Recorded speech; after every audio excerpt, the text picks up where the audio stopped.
Hey guys, RNG here, and I'm back with another exciting deck tech. Fresh off my success at Sir Rhino's Brewer Challenge, I wanted to do a full deck tech on Envoy Engine in order to explain my particular card choices and why I made them. Many of you were asking me questions like, RNG, how does the deck work? RNG, how do you win games? RNG, how can I adapt this deck to my own ladder metagame? Well, that's why I'm here to help you. First of all, you'll note that I've made a couple of changes to the deck list since Sir Rhino's Brew Off, and this is not the correct deck list. One moment. Alright, here we are. So, first of all, we'll start at the top. This is a Huru Envoy deck, but we'll get to that card in a moment. First of all, we're going to start with Finest Hour. Finest Hour is clearly superior to Witching Hour. It even has Finest in the name. And Witching Hour decks are just all over ladder right now, so it just makes sense to include a single copy as a trump card to those matchups. Secondly, we have 4 Levitates. These cards are not actually any good, should not be played in any serious competitive deck. However, I've got a little bug in my system right now where any deck that I build starts with 4 Levitates and I can't remove them. I've got a ticket into to Direwolf Digital right now to hopefully get those removed by next patch, but for the meantime, they're in there. Permafrost is a great card for dealing with such threats as Sandstorm Titan or Icaria. You know, just 1 mana to remove their 4 or 7 power threat is just fantastic value, and it really helps you survive until the late game. Then we've got Predator's Instinct, foil, very important.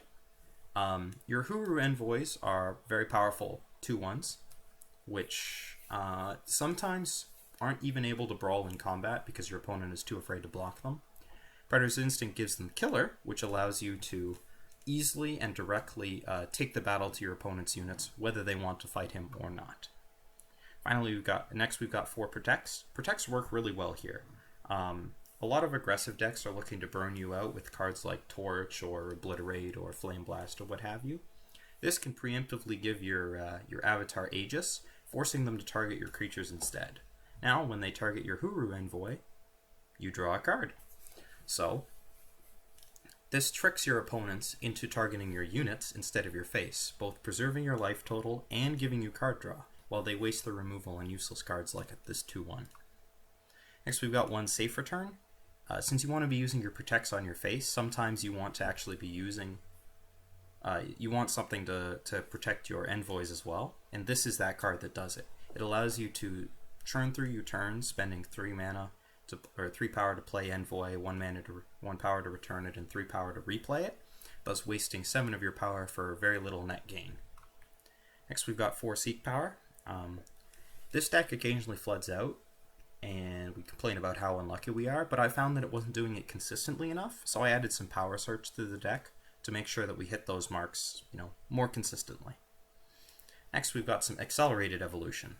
These cards help you hit the hand size limit cap faster because they have Echo, and they also cost a bunch of power and only target your few units that you have.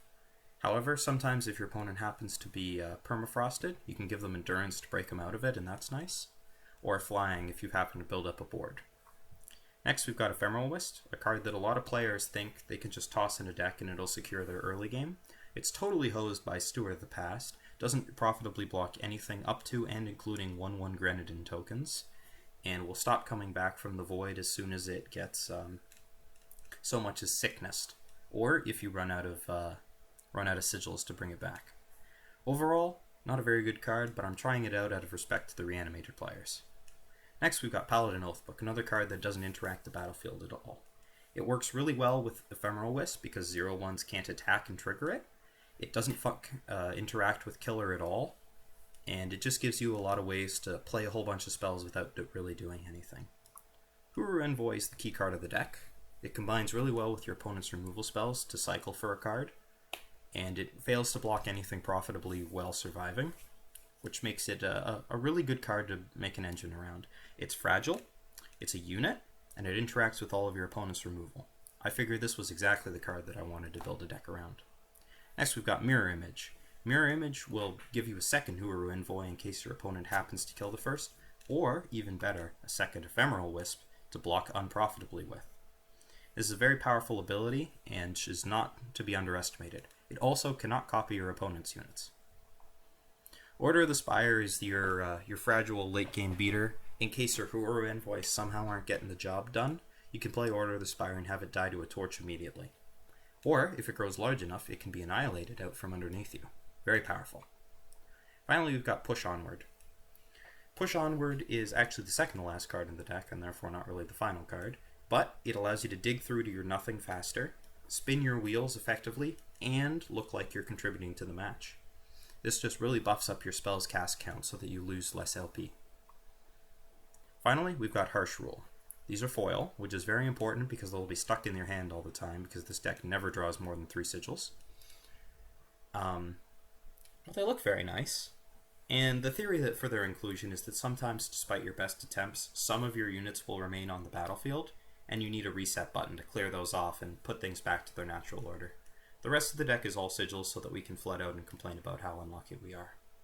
Overall, it's a pretty solid build. I hope you enjoy it, and I'm excited to see how it performs on ladder.